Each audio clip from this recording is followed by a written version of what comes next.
Well, let's take another step in this journey of worth. Our sense of worth comes ultimately from our relationship with God.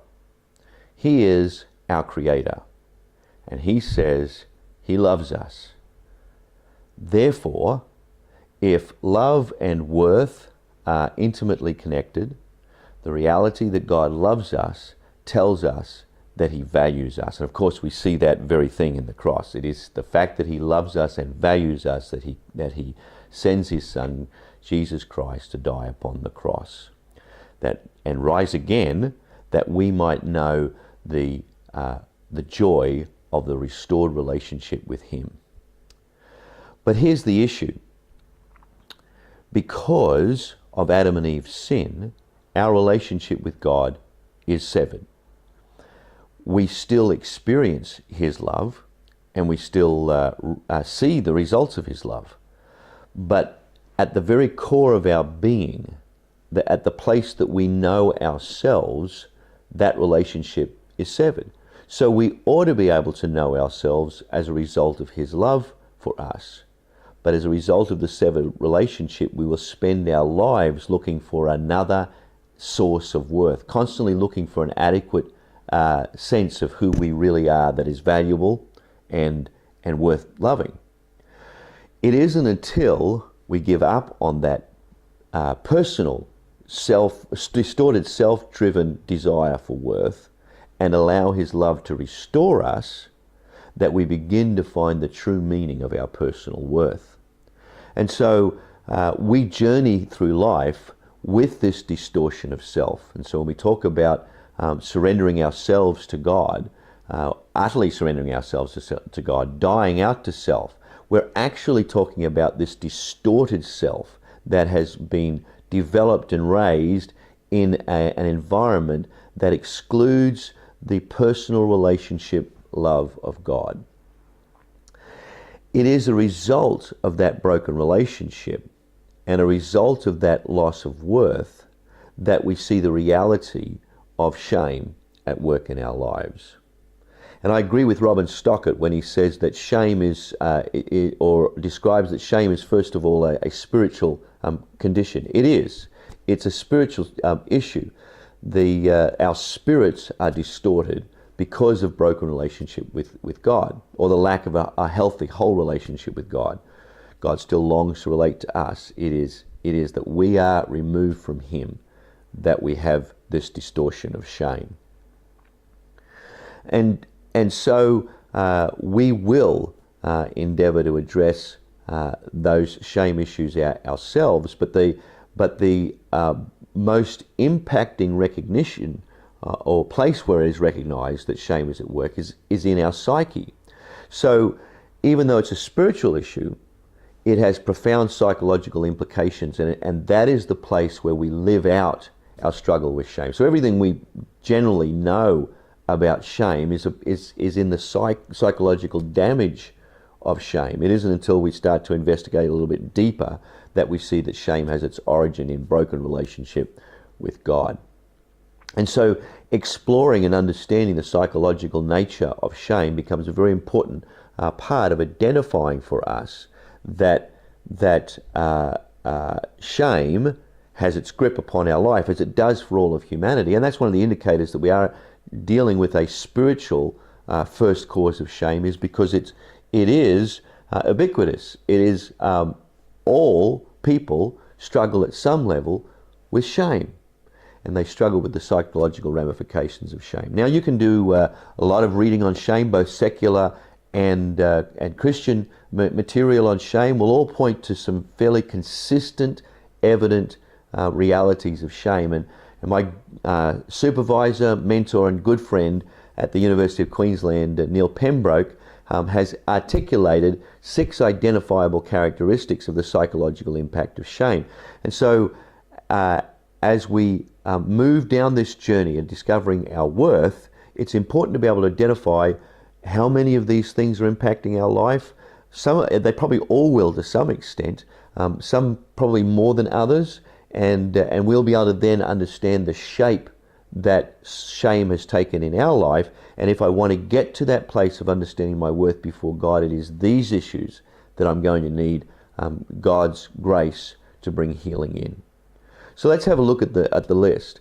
The first and most easily identifiable for most people aspect of shame is the psychological impact of exposure. I feel exposed. In other words, I'm in an important meeting with somebody and I yawn, and I'm immediately embarrassed because I yawned, but it's simply because others are seeing me. I'm exposed. Take that to the much more profound impact of exposure, which is this reality that many of us live in of feeling like everybody can see the deepest flaws in my being. Have you ever noticed how often, and certainly this is a struggle of mine, it may not be of yours, but for many people it is, how often we think about what other people are thinking about us, and they're not thinking the good things about us, they're thinking negative things about us. And that's exposure. We have our own fears about ourselves, and we think others are thinking about us in terms of our own struggle. Typically they're not. They're hardly ever thinking about us at all. And when they do, it's rarely in terms of our struggles, at least as we know them.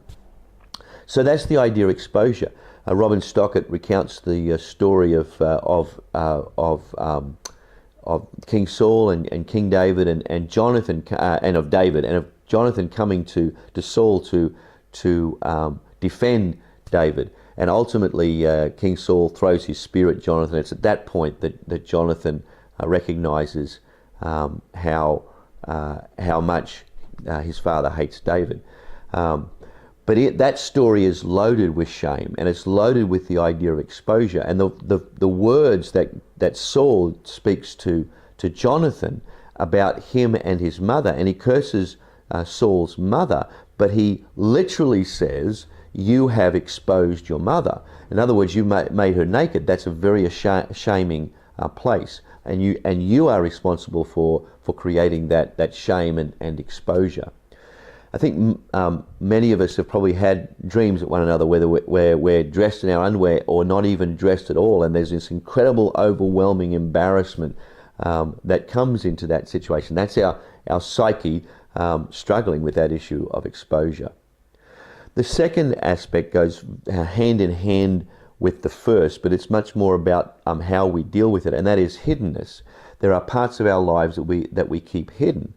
To be honest, in my own personal struggle, one of the things that I know that I deal with is trying to keep parts of my life hidden from exposure. As a result of that, I spend a lot of time trying to be very vulnerable, trying to be very open.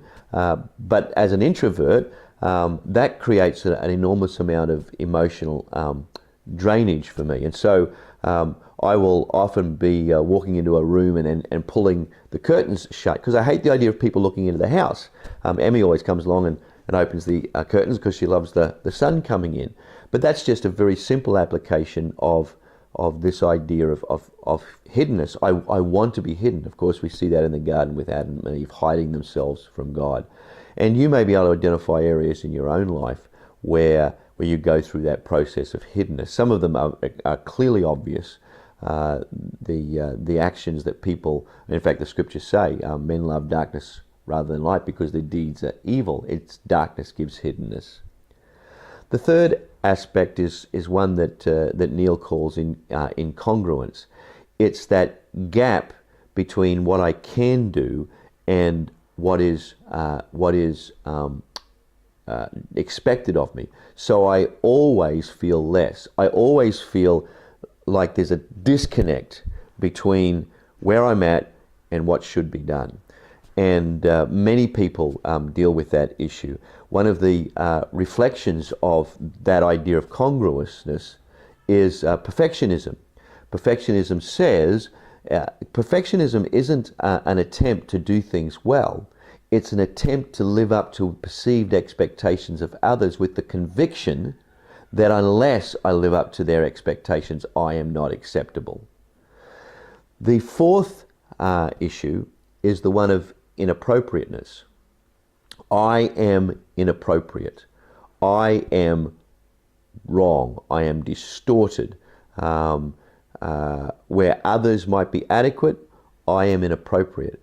And at a very simple level, we see this lived out in the way people look at their appearance. Everybody will look at themselves and say, this part of my anatomy isn't right. And there are millions, billions of dollars spent on trying to adjust how we look so that we can be appropriate for our circumstances. And one of the things that draws a smile to my lips is remembering in past gone days where everybody had to have, or certainly the ladies, all had to have curling ones. So because straight hair was inappropriate, so you had to have everything curled. And of course, in the last 10 years or so, it's been the exact opposite. You have to have straight hair, so everyone owns a straightener. And there was this transition period where companies were making an extraordinary amount of money as people got rid of their curling wands and bought hair straighteners. And that's just one small reflection of this idea of being inappropriate. The fifth one is called a threat to trust. And because of shame, we struggle to trust people. And that can often have its roots in a child's early life, particularly if they're raised in a perfectionistic environment. A father or mother that is supposed to be a source of worth and someone who is trusted deeply, constantly evaluates the child's performance as inadequate, and in their own mind thinking, if I always tell you you're inadequate, then you'll step up and you'll try harder. But the reality is the psychological impact is the direct opposite. And one of the evidences of that is the inability to trust people. And so people go through, in a new relationship, will go through a long period of testing the others out before they feel like they can trust them. And some people won't trust people at all. Remember, one of the key components of shame is isolation. And trust is about bringing people together, and shame is separating, and trust is drawing together. And so there is this competing between shame and trust. And you know that the most healthy, wonderful, loving relationships that you have are relationships of trust. But if that trust gets damaged, it's a deep and profound hurt because it goes straight to our source of shame. And it becomes a lifelong pattern, this incapacity to trust. And the final issue that's worth mentioning is, in fact, called contempt of self. I am not enough. I am inadequate. I am not good enough. And in fact, all the way up to, as contempt would suggest, I hate myself. Leon Wormser, a Christian psychologist, suggested that it is that I am unlovable. Sorry about that, I lost the phrase. I am unlovable. So you'll hear people say that, and probably more often, or at least one of the highlighted contexts, is amongst young people as they seek to deal with the issue of identity, saying, I'm unlovable, I cannot be loved. And as we get older, we learn more effective defense mechanisms. And a lot of those defense mechanisms go back to the issue of trust or isolation. But certainly when you're living in those exposed identity-forming years of teenage life, I am not lovable is something that we hear very often. And so those are the 6 primary psychological impacts of shame. And there may be others that people can think of, but those ones pretty much cover the gamut of the experience of shame. And so you can see that for many of those things there is this cyclical process that goes on, and they always involve relationship, and broken relationship, whether between others or with God, always increases those things, particularly the ideas of not being lovable, the ideas of being exposed or wanting to hide away. So as we're taking this journey of worth, if we do not discover an effective means of responding to those struggles, we will never come to the place where we fully appreciate our worth before God and praise His holy name. And the reason I'm doing these videos and the things that has driven me over the last 10 or 15 years, and the reason I wanted to develop my studies, is I believe that Jesus Christ's death on the cross and His resurrection not only dealt with our guilt through forgiveness, but it deals with our shame through restoring a sense of worth in our lives. And as we find our life worth restored, we become increasingly able to communicate worth to others. And in that process, the church rediscovers its most profound application. Until next week, have a good one.